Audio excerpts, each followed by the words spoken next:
Bismillahirrahmanirrahim. Assalamualaikum warahmatullahi wabarakatuh. Halo teman-teman sekalian, apa kabar kalian? Semoga selalu dalam keadaan sehat walafiat ya. Perkenalkan, saya Raffi Adam Al-Kafi, mahasiswa Prodi Farmasi Universitas Peradaban Bumiayu dengan NIM 421200035. Video ini dibuat untuk memenuhi ujian akhir semester mata kuliah Sistem Pengobatan Sendiri. Langsung saja. Jadi di video kali ini saya akan menjelaskan terkait pengaruh iklan obat nyeri kepala di televisi terhadap pemilihan obat secara swamedikasi pada masyarakat.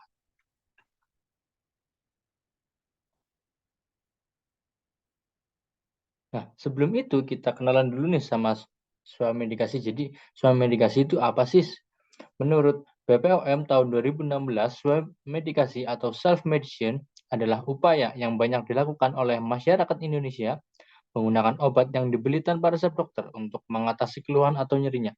Pengobatan sendiri adalah upaya masyarakat untuk menjaga kesehatan sendiri. Pada pelaksanaannya, pengobatan sendiri menjadi sumber masalah terkait obat, drugs related problem atau DRP, akibat terbatasnya pengetahuan mengenai obat dan penggunaannya. Sedangkan menurut FUADA tahun 2015, swamedikasi merupakan upaya yang dilakukan untuk mengobati diri sendiri menggunakan obat kimia, obat tradisional, atau cara lain tanpa saran dari apoteker. Dalam upaya pemeliharaan kesehatan, swamedikasi merupakan upaya pertama dan terbanyak dilakukan oleh masyarakat untuk melakukan atau mengatasi keluhan kesehatan. Nah, kemudian ada faktor-faktor yang mempengaruhi swamedikasi. Beberapa faktor yang mempengaruhi swamedikasi secara umum yaitu faktor sosial ekonomi, kemudahan mengakses, gaya hidup, manajemen penyakit, faktor lingkungan dan kesehatan masyarakat, reformasi di bidang kesehatan, faktor demografi dan epidemiologi, dan ketersediaan produk. Nah, beberapa faktor penyebab tersebut berdasarkan hasil penelitian dari WHO. Jadi menurut WHO itu ada beberapa faktor lain ya, yang diantaranya yang pertama itu adalah faktor sosial ekonomi. Semakin meningkatnya pemberdayaan masyarakat, maka semakin meningkat pula pendidikan. Dan semakin pula mudah akses untuk memperoleh informasi, maka semakin tinggi pula tingkat ketertarikan masyarakat terhadap kesehatan sehingga menyebabkan meningkatnya upaya untuk berpartisipasi langsung terhadap pengambilan keputusan kesehatan oleh masing-masing individu. Kemudian faktor yang kedua itu gaya hidup. Kesadaran tentang adanya dampak beberapa gaya hidup yang bisa berpengaruh terhadap kesehatan mengakibatkan banyak orang memiliki kepedulian lebih untuk senantiasa menjaga kesehatannya daripada harus mengkonsumsi atau mengobati ketika sedang mengalami nyeri pada waktu mendatang. Kemudian yang ketiga ada kemudahan memperoleh produk obat.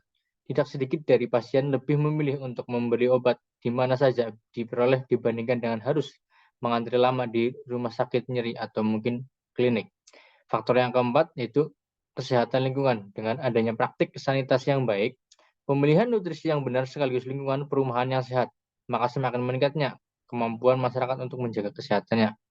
Sedangkan faktor yang ketiga yaitu banyaknya ketersediaan produk baru, semakin meningkatnya produk baru yang sesuai dengan pengobatan sendiri dan terdapat pula produk lama yang keberadaannya juga sudah cukup populer dan semenjak lama sudah memiliki indeks keamanan yang baik. Hal tersebut langsung membuat pilihan produk obat untuk pengobatan sendiri semakin banyak tersedia.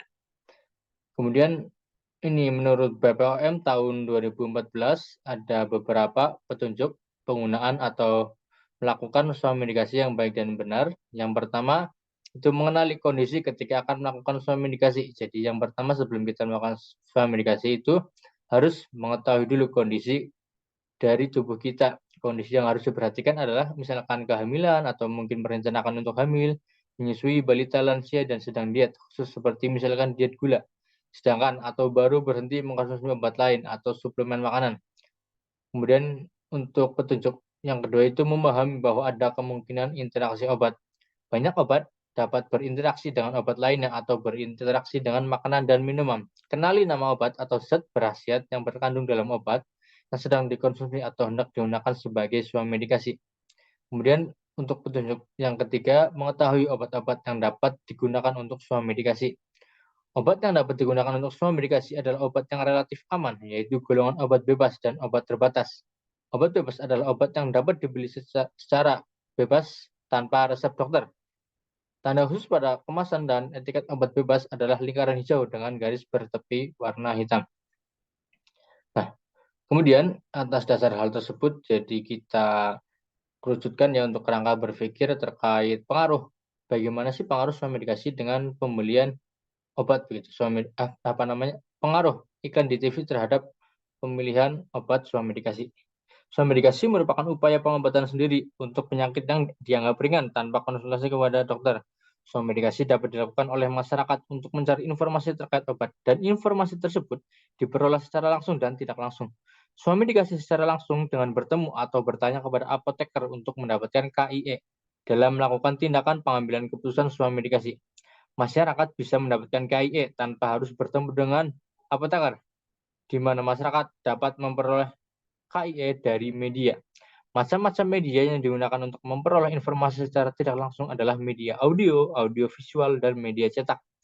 Media audiovisual dapat berupa televisi, dan pada televisi terdapat banyak tayangan. Salah satunya adalah tayangan iklan obat sebagai media promosi produk kepada masyarakat. Contohnya seperti obat nyeri kepala. Obat nyeri kepala yang diiklankan di televisi harus memenuhi persyaratan dan etika periklanan yang ditetapkan oleh pemerintah, yaitu pada Peraturan Kepala Badan POM Nomor 8 Tahun 2017, yaitu iklan obat harus memuat informasi yang objektif, lengkap, dan tidak menyesatkan. Iklan obat nyeri kepala harus memuat informasi yang objektif, yaitu menyampaikan indikasi atau khasiat dari obat dan efek samping obat. Informasi lengkap yaitu harus menyampaikan merek obat dan peringatan obat, dan memberikan informasi yang tidak menyesatkan, yaitu konten atau isi iklan, adegan, artis, dan bahasa yang digunakan mudah dipahami oleh masyarakat. Setelah masyarakat mendapatkan informasi iklan obat dari televisi, maka akan muncul tanggapan dari konsumen, yaitu pemilihan merek obat nyeri kepala yang diinginkan di televisi dipilih sebagai upaya pengobatan diri sendiri atau swamedikasi.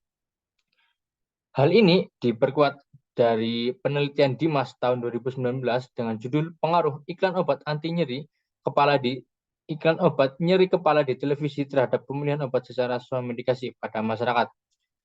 Hasil dari penelitian Dimas tahun 2019 bahwa adanya pengaruh yang signifikan antara iklan obat nyeri kepala di televisi terhadap sikap pembelian obat secara swamedikasi kepada masyarakat.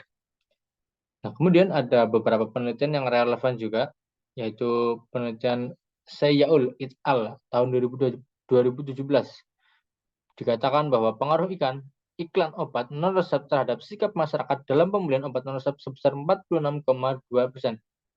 Kemudian penelitian dari Pristianti et al. Tahun 2021, iklan obat demam di televisi berkorelasi terhadap pemilihan obat demam ibu rumah tangga dalam pemilihan swedikasi.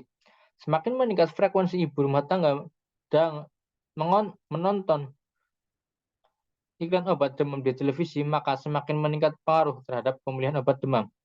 Kemudian penelitian selanjutnya ada penelitian dari Winata dan Nur Cahya tahun 2017. Terdapat hubungan antara persepsi iklan obat dengan perilaku swamedikasi pada masyarakat.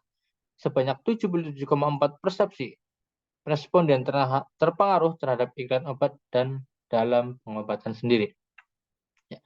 Demikian pemaparan atau presentasi penjelasan terkait pengaruh iklan TV terhadap swamedikasi di masyarakat. Kurang lebihnya mohon maaf. Billahi taufiq wal hidayah. Wassalamualaikum warahmatullahi wabarakatuh.